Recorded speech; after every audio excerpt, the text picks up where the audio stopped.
Good morning, everybody, again. Welcome aboard. It's nice to see you today here. Well, as you know, today we will talk about global expansion and international business for tech companies with Hans Peter. Very short starting. Today, the webinar is a joint organization event of TBK Consultant and QualfiedONE.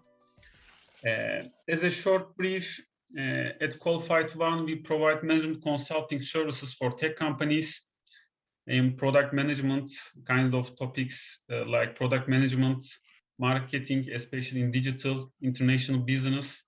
And on top of that, we very care about strategic planning and management, because especially subjects like international business are long-term plans. So you should make a 1 year, 2 years, 5 years plannings and good management skills. So we really care about this topic. And at the beginning, we want to give a global presence for IT industry, and then we will go deeper inside. Based on IDC reports, it's nearly $4.9 trillion, the global IT market share.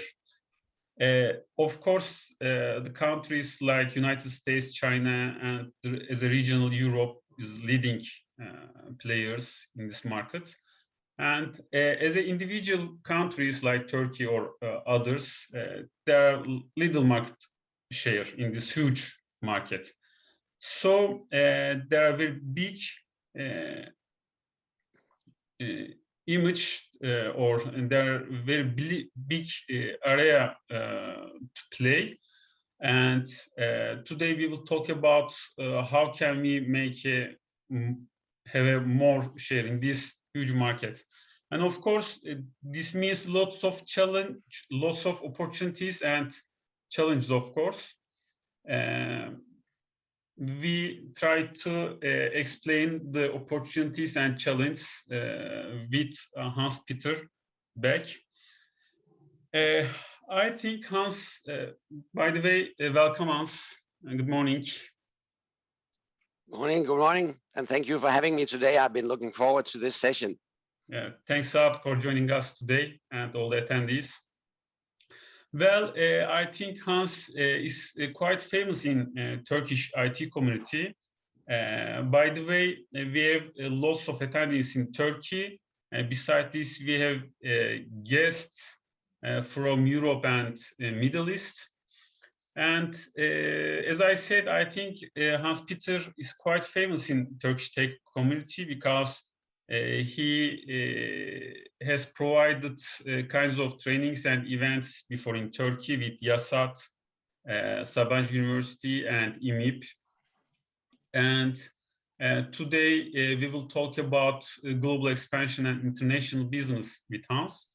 By the way, Hans is an author, and he has kinds of books about business development and global expansion in tech industry, in IT industry, and they are best-selling books in Amazon. You can buy or you can try about it. So I start with my question, my first question, Hans. Can we start? Okay.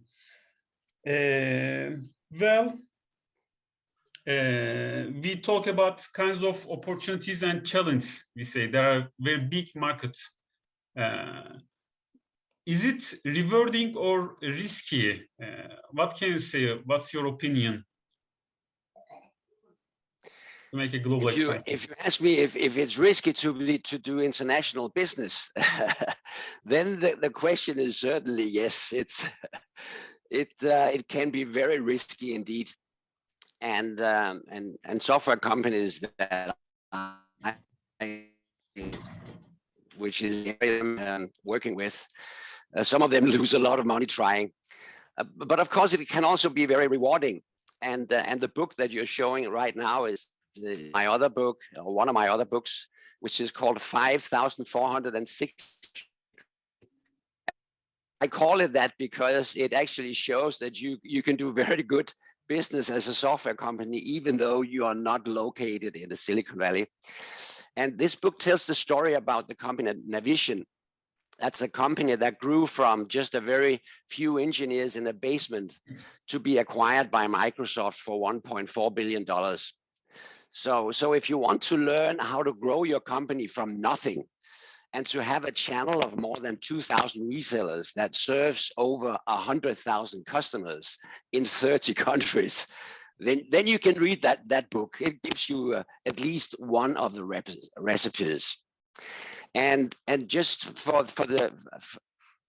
to stress that Navigator started in a very small country, actually a country that is much smaller than Turkey, and where English is also not the native language. And Navigator applied the shoestring approach. So even though it's risky, any software company that can demonstrate international growth immediately increase its value. So if you want to be acquired by somebody, then a proven ability to sell internationally will certainly increase your valuation significantly. For the Going Global book, I interviewed about 20 companies, or I interviewed much more, but there are 20 case stories in the book, including 2 Turkish case stories. And that was software companies that were so gracious and also courageous, I would say, that they shared their hard-earned evidence or experience with me. And in the book, I share it with you. And there are details about what went well and what did not go so well. But you and I, Burak, we talk to software companies every day, companies that have great products and big ambitions, but struggle to find ways to reach customers in foreign markets. So the short answer to your question is yes, it's very difficult. Yes, you can make very big mistakes. The chances of success are probably better than playing the lotto, but history shows that it's not a walk in the park. But when you find the formula for global growth, then the rewards are handsome, very, very handsome. Yeah, great. Well, that's right. It's not easy, especially for Turkish companies. Maybe today's current exchange rate makes quite hard. But there are successful ones, of course, both for Turkish companies and other companies all around the world.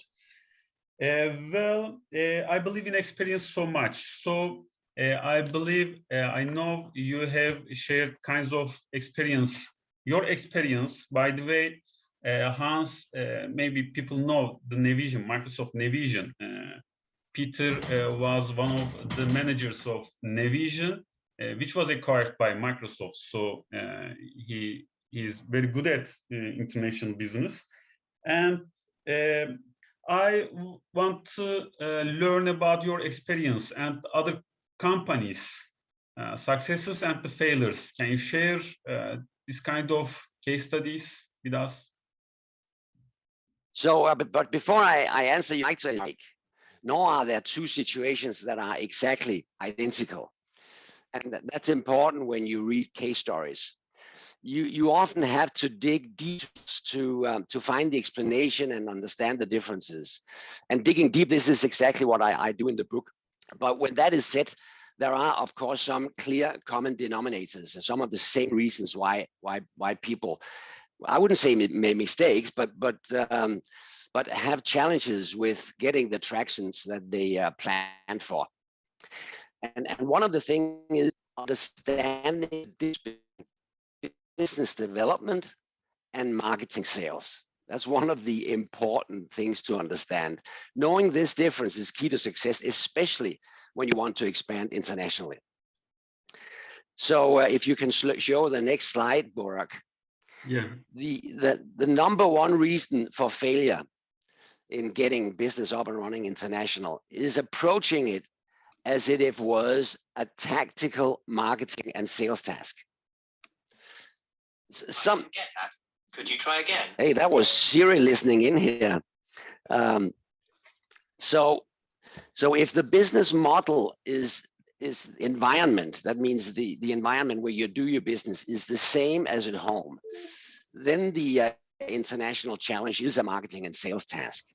But if the business model environment is different, then you need to complete the business development process first.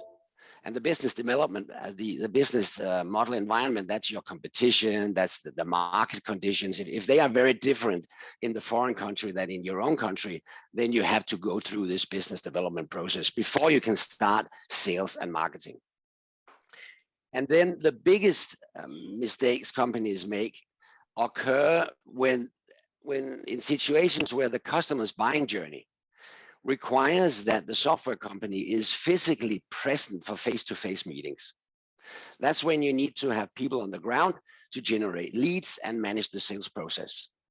And that is often the case with strategic software acquisitions. So such projects can run over long periods of time. And in the book, I have examples of sales processes that take several years. So the biggest mistakes happens when the software company then sets up a subsidiary, hires local people in the expectation that they'll get some customers in a relative short period of time, typically during the first year. So they believe that they can invest in year one, they can reach break even in year two, and then they can show a profit in year three. But what then happens is that winning the first customers takes longer than they anticipated. And that makes the investment run way over what they expected. And on top of that, they are now uncertain about when they can actually reach break even. And in such situations, there is a great deal of anxiety about the whole project. And often the situations become highly political. So in the head office, there is doubt about whether the problem is related to the market or to the people you have engaged. And out in the subsidiary, they look for all kinds of explanations that are not related to their own efforts and capabilities and qualifications. And this is where we often hear the phrase, our market is different. And maybe that's not completely wrong, but often it's not the whole explanation. It can be a mix of the market and the people that you have hired that is explaining the missing results. In one of the cases in my book, a non-German software house had established a subsidiary in Munich. Cleverly, they had appointed and relocated their sales director to the office in Munich to run the operation, and they had hired 10 German telemarketers to do the lead generation.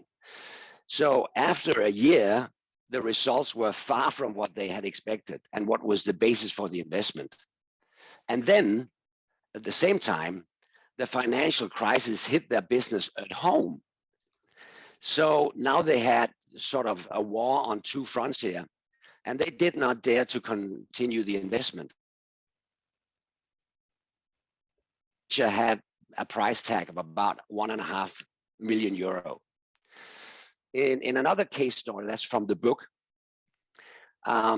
software company had, if you can recall the days where we talked about the BRIC countries, they were much hyped. That was Brazil, Russia, India, and China. And financial analysts had predicted high growth in these countries, and some software companies thought that, wow, that's the place we should go because there is high growth. But this particular company, and the name is mentioned in the book, they overlooked that there is a local approval process for this type of software in Brazil, a process that would probably take several years. So after having incurred costs for market development and pilot projects at around €1 million, they simply had to abandon the project. And it took years for that company to recover from that loss.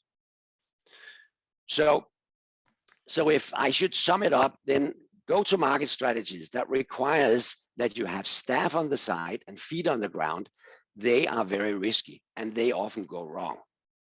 And my advice is, therefore, try to execute business development activities out of your headquarters for as long as possible.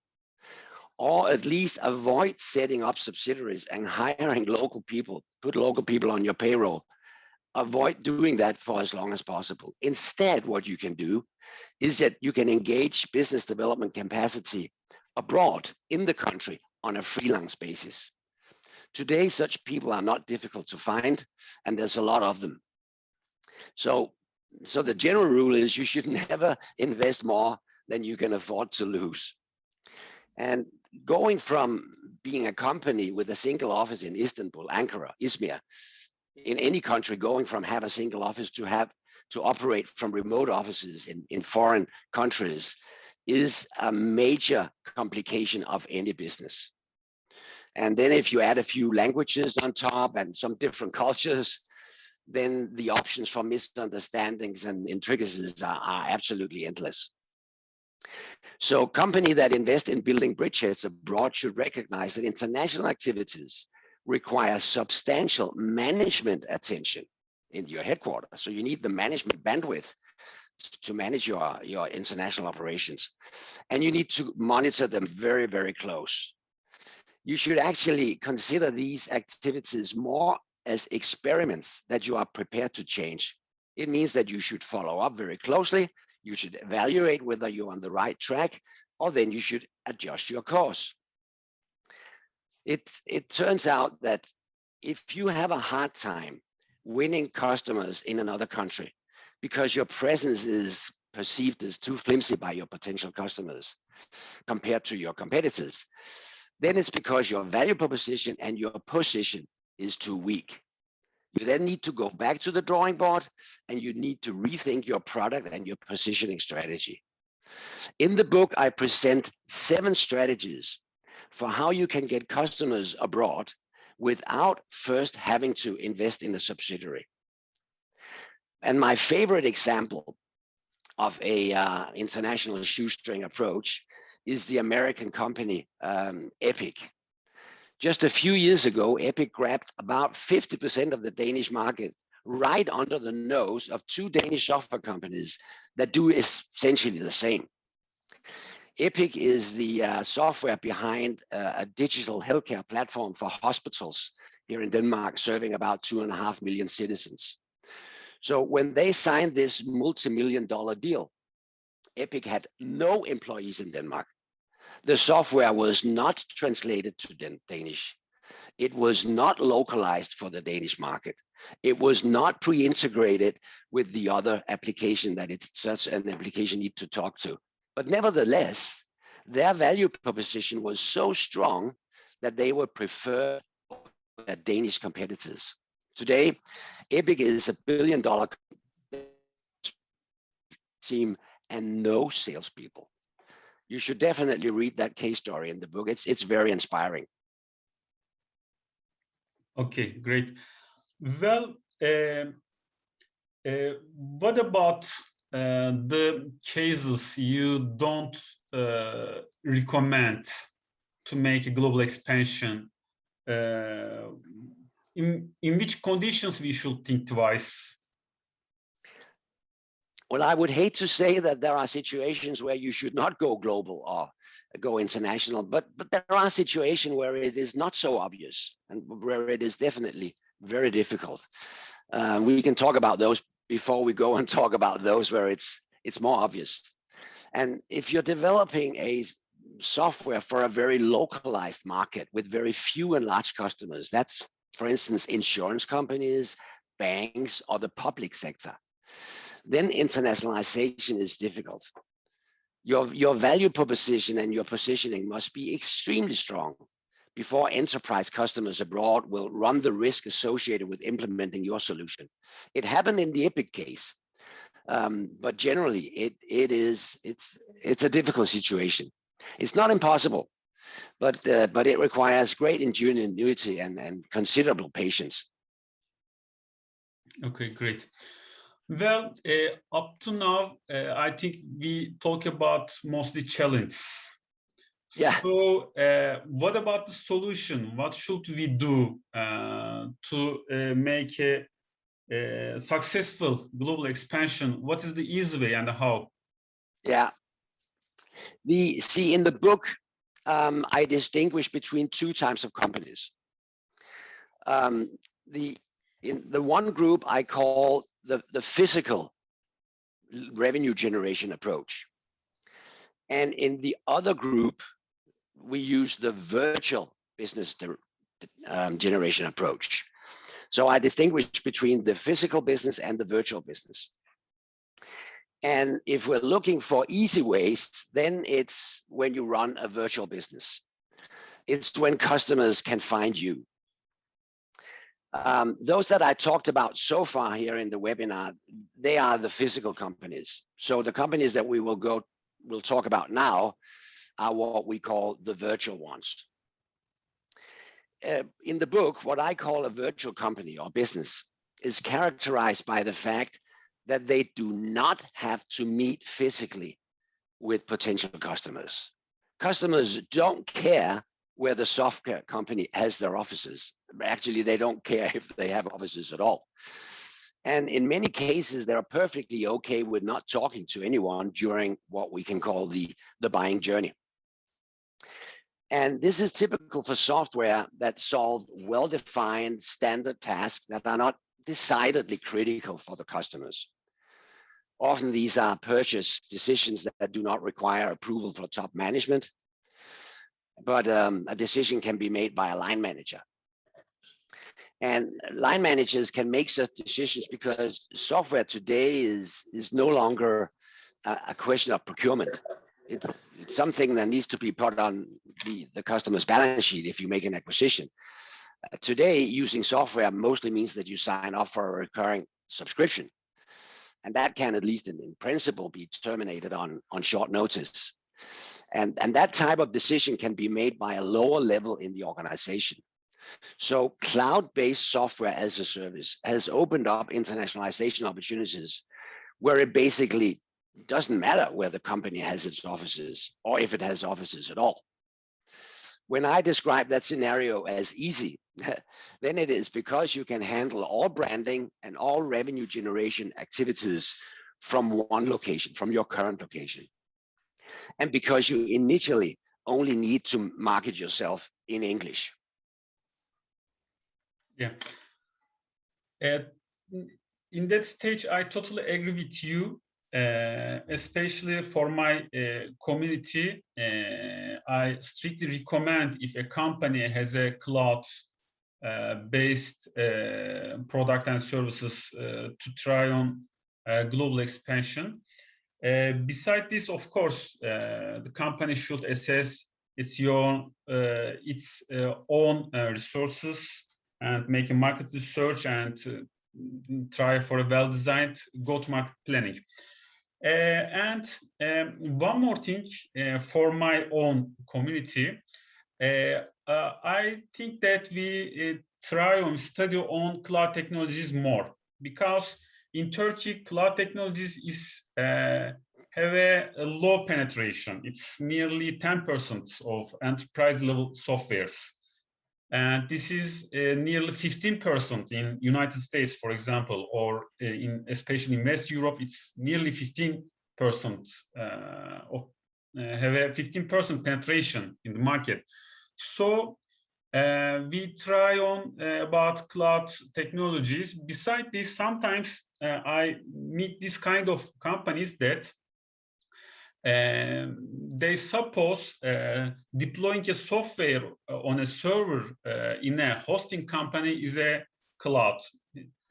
Yes, it's kind of cloud, but when we say cloud, we don't mean this kind of business.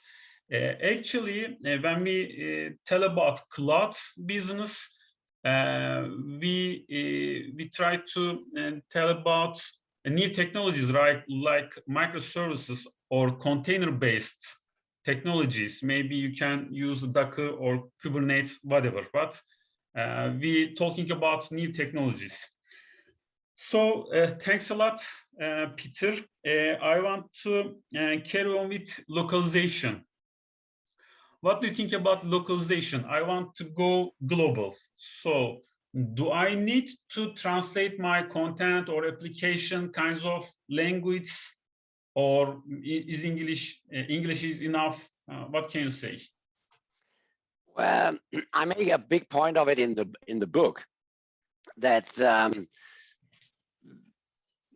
in the short run, I would stick with English. If I'm serving a very big market, I would stick with English. About 1.5 billion people have English as their mother tongue or as their second language in such a way that they're willing to use it for business purposes, business transactions. So if customers do not care about where you have your offices, and then you don't need to invest in a local presence. And you can start by serving that part of the market that are prepared to operate in English. So 1.5 billion people is 20 times more than in Turkey and 300 times more than in Denmark. So in many cases, that's a great way to get started. Obviously, that will not make you a market leader in Germany, France, and Italy. But that doesn't necessarily have to be the goal for the first few years either. And maybe it won't be forever. Yeah. So in this illustration from the book, I divide virtual companies into 4 groups. Along the horizontal axis, I have the lead generation method. And there are 2 options here. Either customers find you, which we call inbound, or if they cannot find you, you must find the customers. We call that outbound. And up the vertical axis, we have the customer's need for individual contact with the supplier during the buying journey. In the one extreme, no contact is required. And in the other extreme, a lot of contact is required. It can be demos, answering technical questions, training, implementation, integration, and the need for ongoing support. So in the southeastern corner of this illustration, we therefore have software that customers find and where they buy it without having to have any synchronous dialogue with the supplier. And it obviously goes without saying that this type of business is very simple to internationalize. And here I must make a remark. Finding a business area that fits those characteristics and at the same time is internationally attractive, that's not easy. But if you have found that, then it is easy to scale. So that can be scaled without having any local subsidiary or employ any local staff. So when we can avoid having to set up offices, which always means a complication, then we should do that. And if we operate from a reasonably large city, we can recruit people who speak several languages, and we can begin deeper penetration of the markets when that becomes an option. So if you have an operation out of London or Barcelona or Dublin and Berlin, you can serve many markets in many languages without having to set up satellite offices. Yes.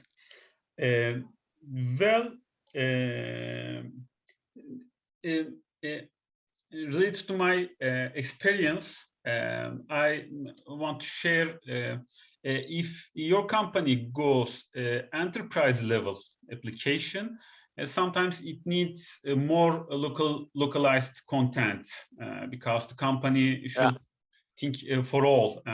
But if you are aiming the consumers or SMEs, English can be enough for the starting.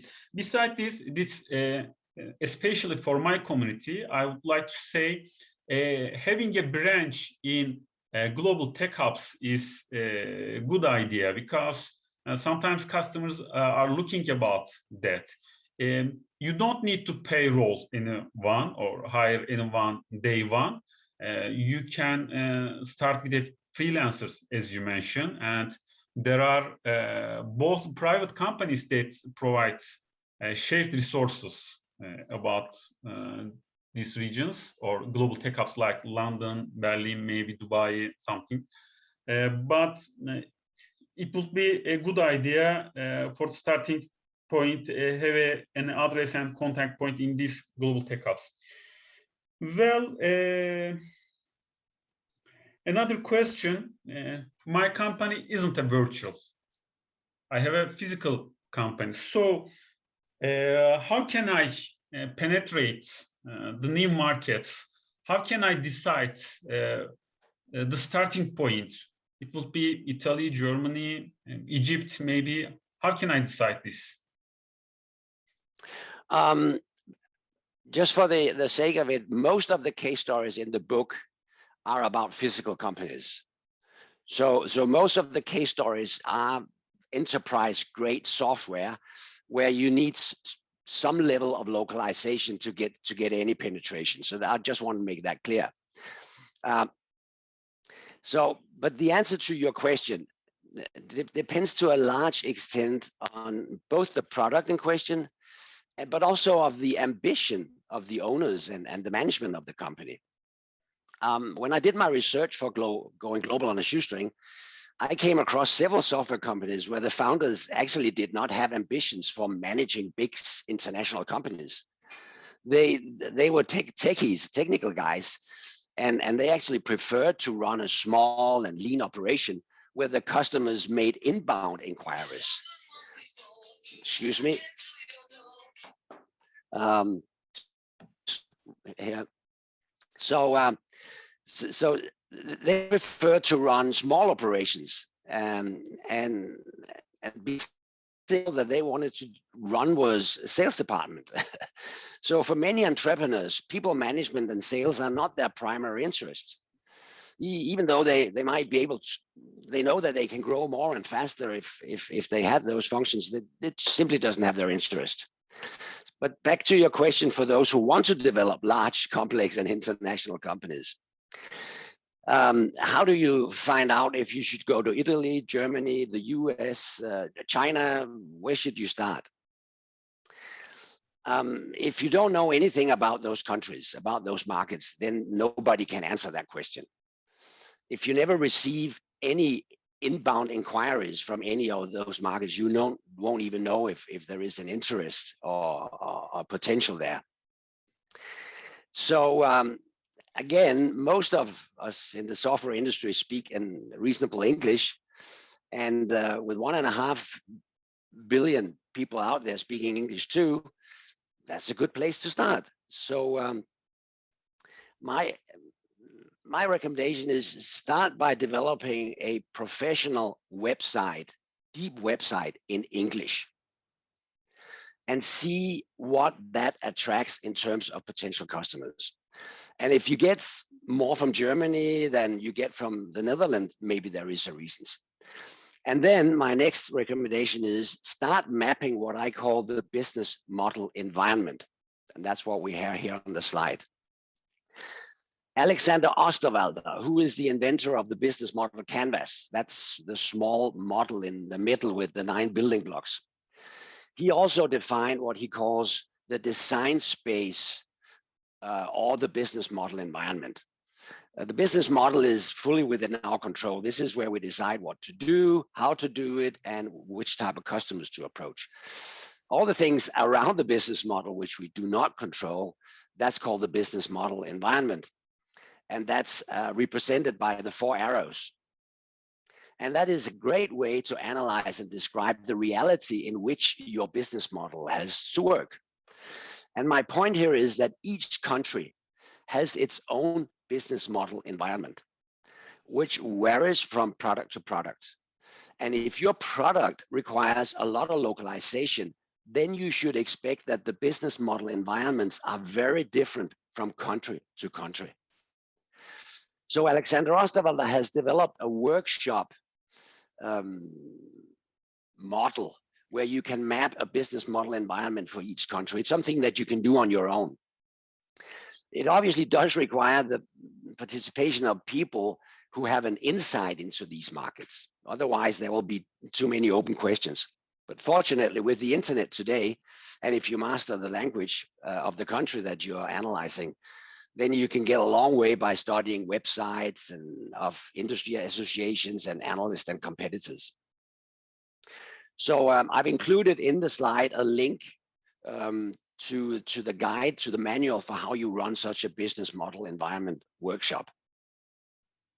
Yeah, I think this stage is the emerging point for consulting and experience, in my opinion, because if you want to go inside a new market, new country, I think you should talk with local people, local consultants who help you about this topic.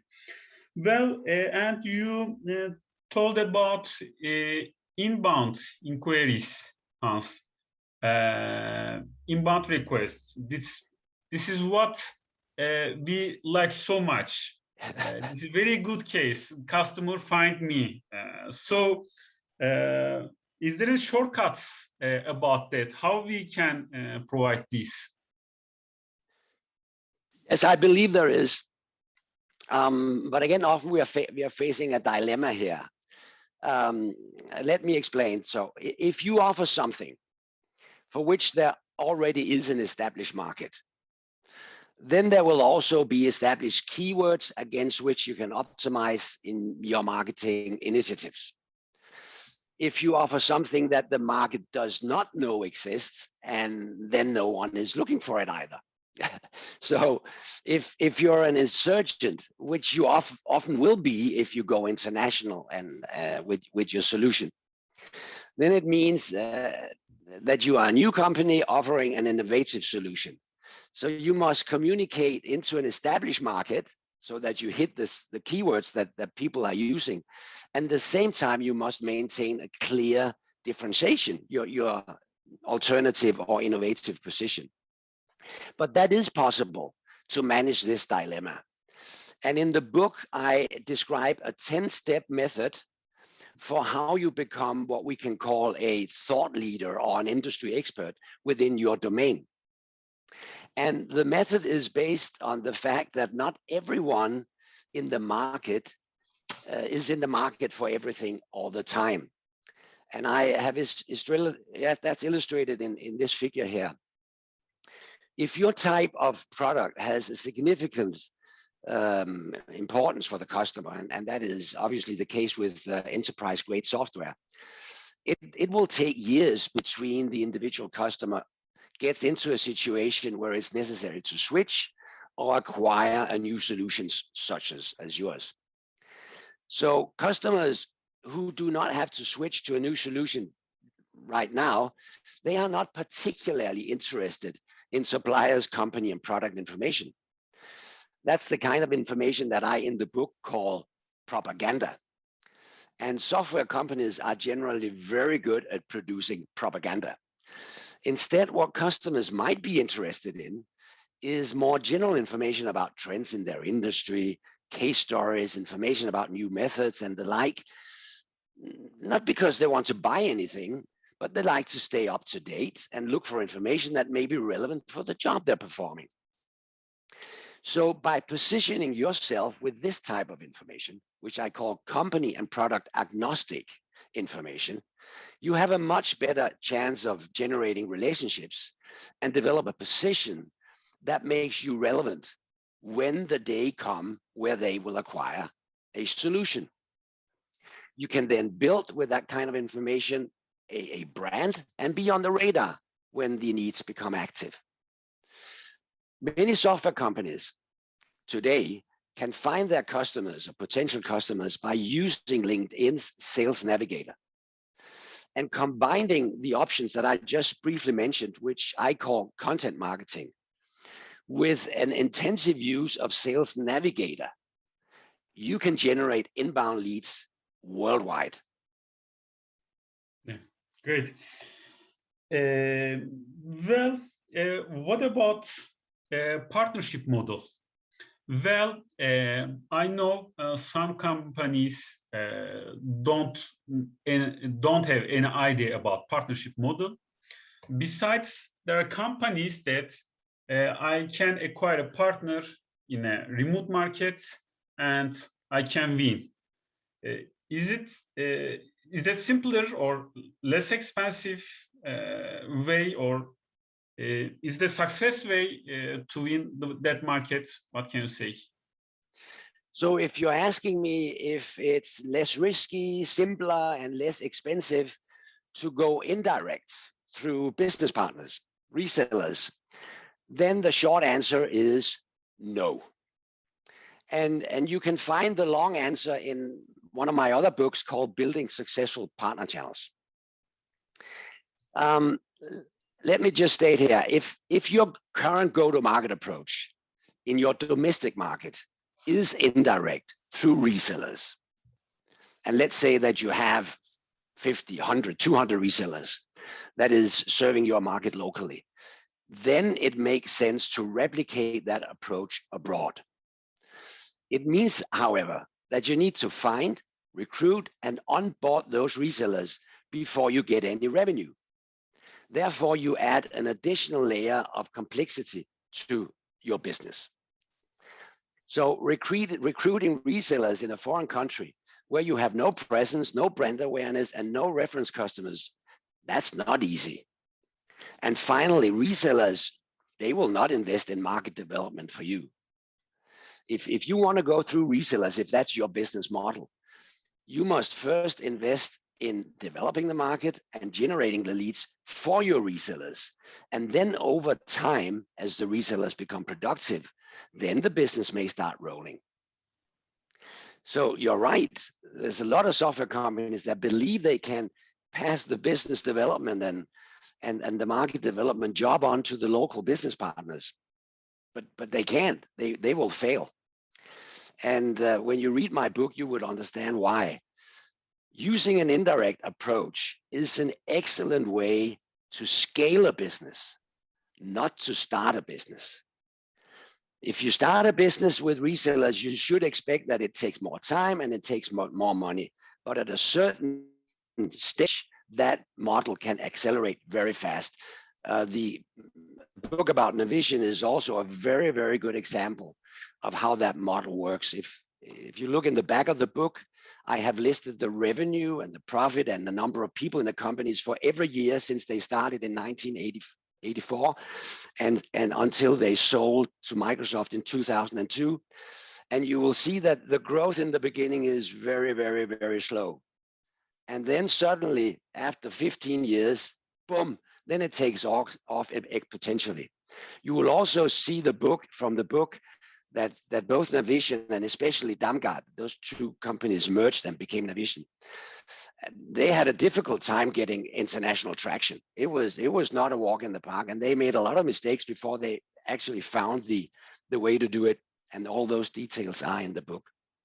So read Building Successful Partners if you want to go indirect. It's a $10 investment, and your probability of success will increase significantly. Yeah, great. Well, again, I totally agree with you. Partner model is a very valuable business model. Besides, imagining developing a global expansion with a pure partner model is quite dream. Sorry. Actually, as you mentioned, lots of global expansion or international business is a smart integrated business with marketing, direct sales, indirect sales with partners. So winning with just a pure partner model is quite hard, I think. Well, we are close to end. So we promised our attendees to tell about make global expansion in a faster and affordable way. Can you make a summarize recommendation? Can you share your opinions? Yeah, I mean, we all want to get going fast and with as little risk and budget as possible. So I think we can speed up the process, and I'm convinced that the thought leader approach that I present in the Going Global book, combined with a professional and extensive use of LinkedIn's in the Sales Navigator, can quickly generate interest and inquiries from abroad. And the method is still very fresh now. There are 200 attendees to this webinar that will hear about it, but they're still it surprises me there are so few companies that professionally use content marketing combined with LinkedIn Sales Navigator. And because that gives you access to your target audience worldwide. You should obviously use it with care. And the book gives you great detail about how to go about that and how to generate leads with very little effort.